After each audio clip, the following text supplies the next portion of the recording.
From Hollywood, it's time now for... Johnny Dollar. This is Jed Marsh, Mr. Dollar. Yeah, I've been waiting for you to call. The forest ranger come down to my cabin and said you was calling from one of the emergency phones.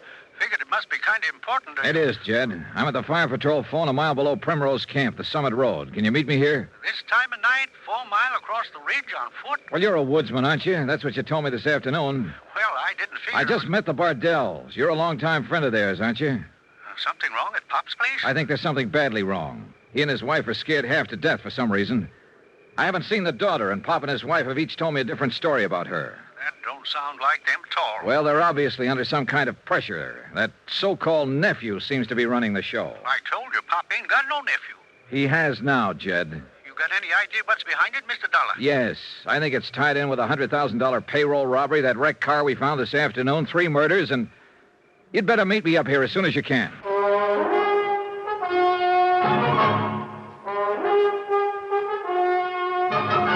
Tonight and every weekday night, Bob Bailey in the transcribed adventures of the man with the action-packed expense account, America's fabulous freelance insurance investigator. Yours truly, Johnny Dollar.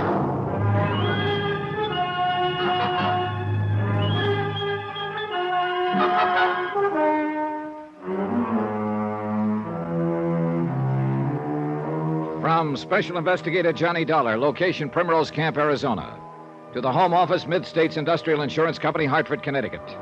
Assignment, the Primrose Matter. Expense account continued.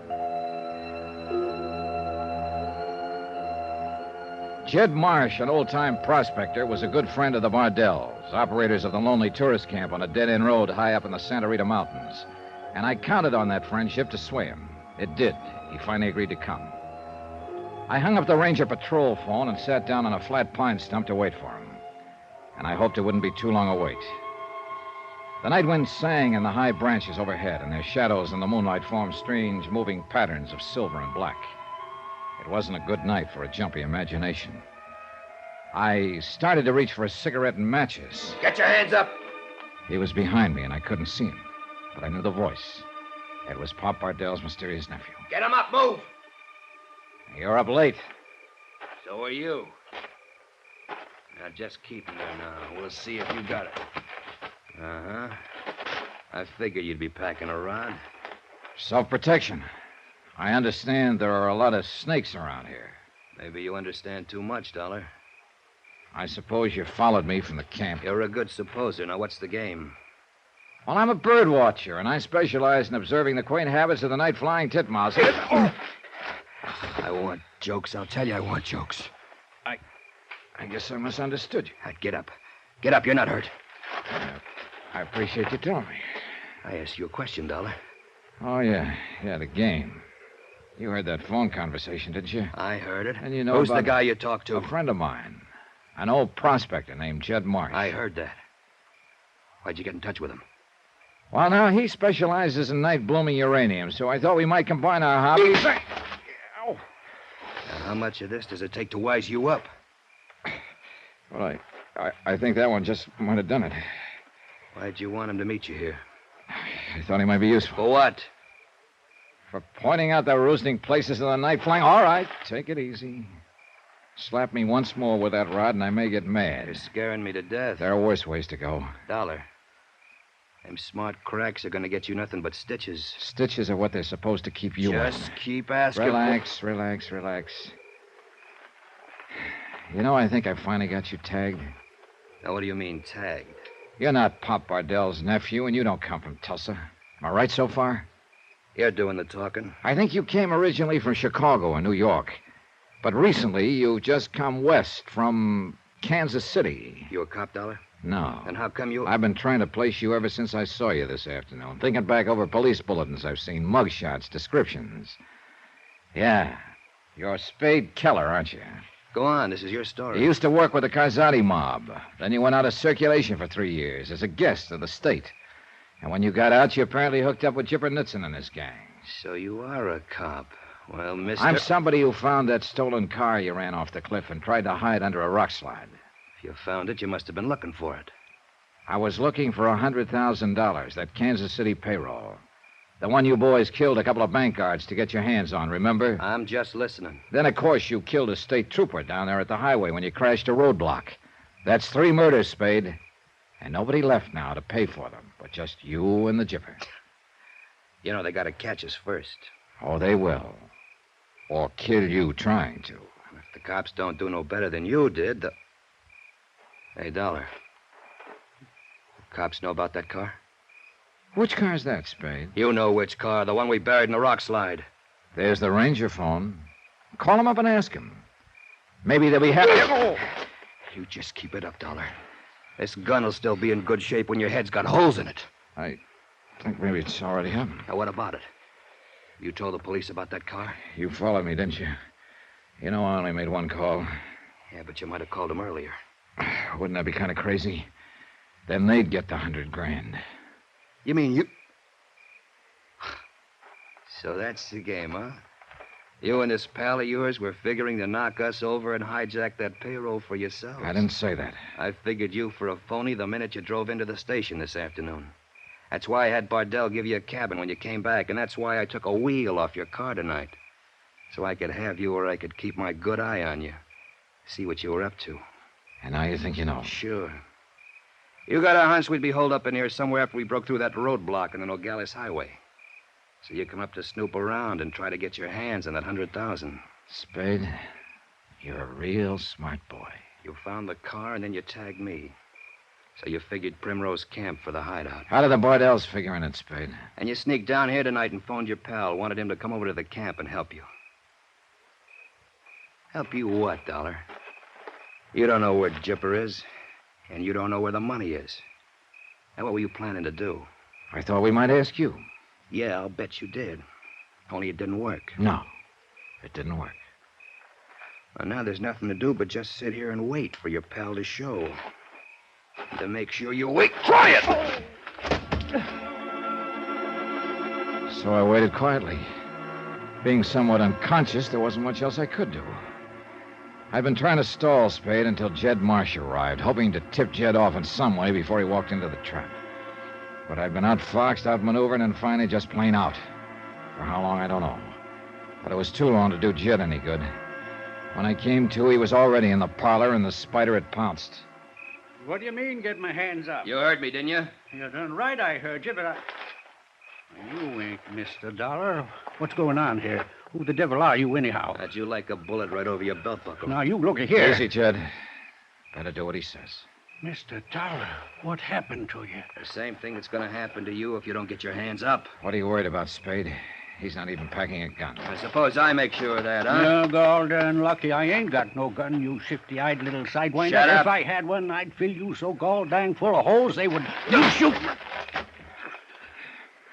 You hurt, Jed. Not as bad as he'll be when I pay him back for that. Get over there next to Dollar. Come on, snap it up. I'm mighty glad there's a moon tonight. I want to get that face of yours real clear in my mind, so's I'll know it next time I see it. I told you to shut up. Better relax, Jed. Spade here's pretty jumpy. He's one of the last two left now, and he knows it's just a matter of time. What I gotta do, Dollar, smash that head of yours clear open? I think you'd better go easy on that slugging stuff, Spade. About the next time you swing on one of us, the other one's gonna jump you. I was wondering if you had the same idea I had, Mr. Dollar. Either one of you makes a move, it'll be your last one. You see, Jed? He's jumpy. He and the chipper are up a dead-end road. They got no place to go from here, and Spade knows it. Couple more days, they'll figure we got clear away from this part of the country. They won't be looking for us around here. That's when we'll leave. And we'll get away with it. Provided Jed and I don't tell him where you are. You won't. That's one thing I'm real sure of. This here varmint wouldn't be aiming through us in, would he, Mr. Dollar? I wouldn't be surprised if he had something like that in mind, Jed. Am I right, Spade? What have I got to lose? That's a very logical attitude. What he means, Jed, is the fact that the gang has already murdered 3 people. And since they can only hang Spade and the Jipper once, a couple of more killings won't matter very much. Matters some to me, seeing as I'm to be one of them. Oh, yeah, and to me, seeing as I'm the other. But that's Spade's problem, of course. Having 2 of us on his hands. Even with him having the gun, it's pretty touchy business. Right, Spade? Get on your feet, Dollar. Sure. We'll stay as far apart as he'll stand for, Jed, so he'll have to swing the gun wide. Shut up, Dollar. If he goes for me first, jump him fast. Sure, I got you. Seen it happen once in Tonopah during a gold strike in 19... Shut up, the both of you. Now, Spade's got an even worse problem, Jed. He's so scared and jumpy, he may even miss his first shot. Then he'll have both of us on him. Reckon I'd be jumpy, too, if I was standing there where he is. What are you talking about? Next to the edge of the cliff that way. Close to all them boulders. What about them? Just snakes, that's all. Snakes? Oh, you shouldn't have told him, Jed. I was hoping he'd blunder onto one. Where's any snakes? Might be anywhere around you there.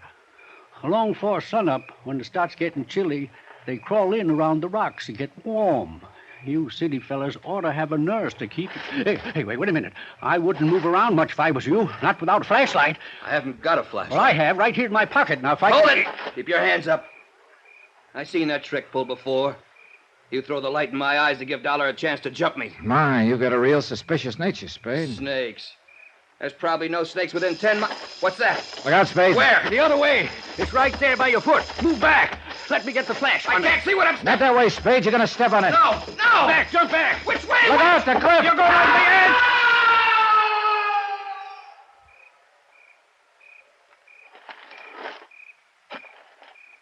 He stepped back on that loose slab on the edge, Mr. Dollar. Yeah. Well, it was sure his last step, Jed. That must be a 400-foot drop there. I didn't aim for this to happen. I was just trying to upset him so's we could jump him. How'd you make that noise, anyway? With this set of old timber snake rattles stuck on a pine sliver. You just rub your thumb on it, and it starts them going. Use it sometimes to spook a tenderfoot. Well, you sure spoke one tonight. Can't say I'm too sorry at that, Mr. Dollar. He wasn't aiming no good for us, and that's for dang sure. 3 down now. Only the Jipper himself is left. Funny about life sometimes, Mr. Dollar. That Spade fellow went around striking out at people like a snake does. And he died the same darn way, all smashed on the rocks. Just like a snake dies.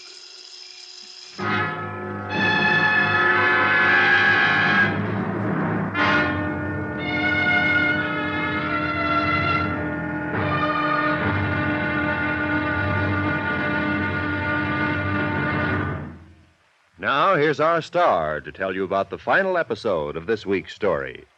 Tomorrow, a lovely girl screams in terror as a cornered rat turns and fights back.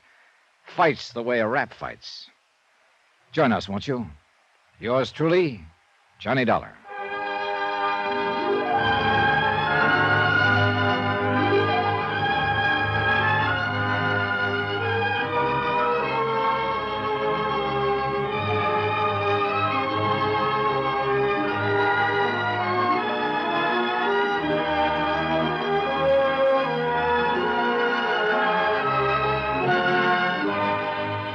Yours truly, Johnny Dollar, starring Bob Bailey, is transcribed in Hollywood. Written by Les Crutchfield, it is produced and directed by Jack Johnstone. Be sure to join us tomorrow night, same time and station, for the next exciting episode of Yours truly, Johnny Dollar. Roy Rowan speaking.